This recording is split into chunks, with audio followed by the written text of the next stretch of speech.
Like most British Muslims, Ed Husain grew up in a hard-working household of immigrants from colonial India.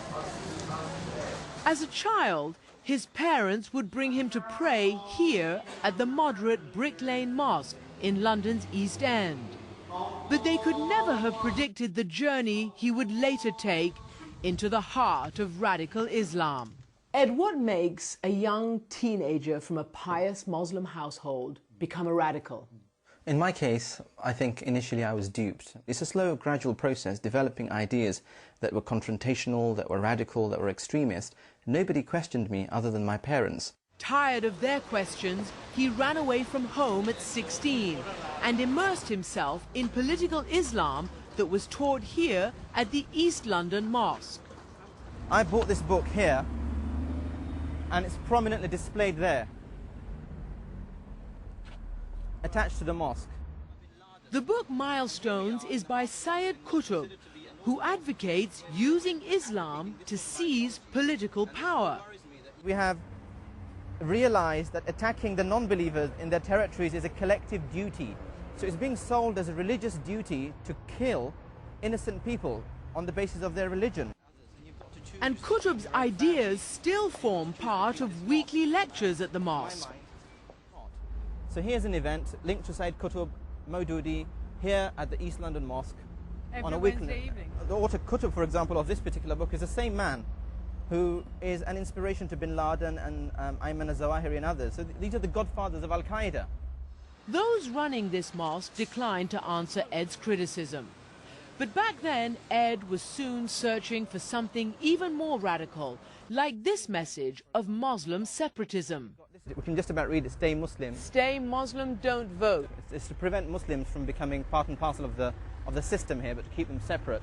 And this is a message put up by a group called Al-Muhajirun, which is an offshoot of Hizb ut-Tahrir. Allahu Akbar! And just this week, Al-Muhajirun were protesting the arrest of 6 members on charges of inciting and financially supporting terrorism.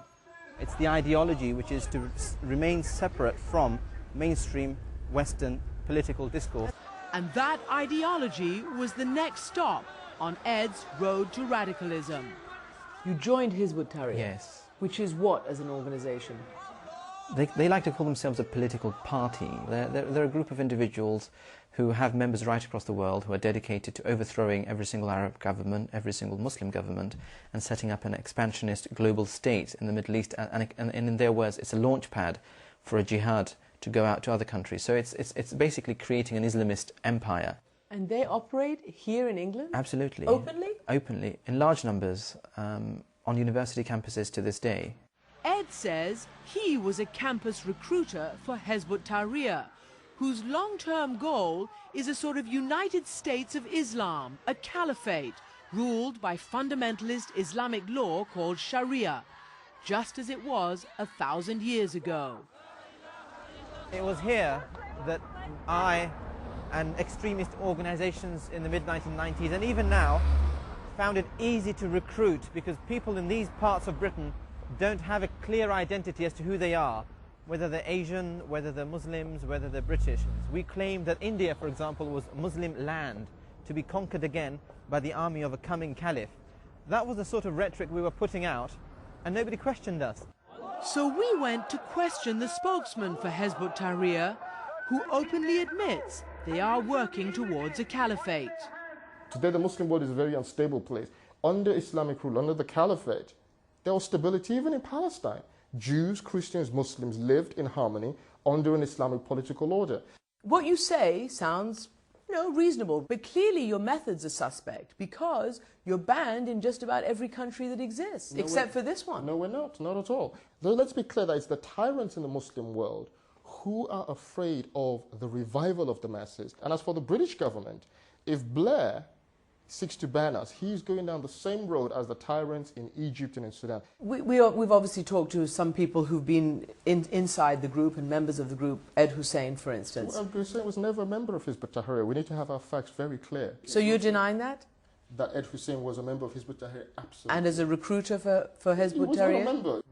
That's false. I attended cell structure meetings for 2 years. My direct instructor was Farid Qasim, It wasn't anybody ordinary, it was a deputy leader of Hizb ut-Tahrir.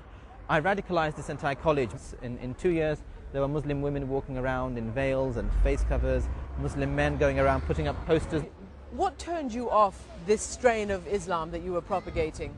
One afternoon I was studying in the library and I heard young British Muslim students were shouting Allahu Akbar aloud as if they were at war in the Middle East. And then soon afterwards, we classified at the time as a Christian student, was stabbed in his heart and he fell here and he died.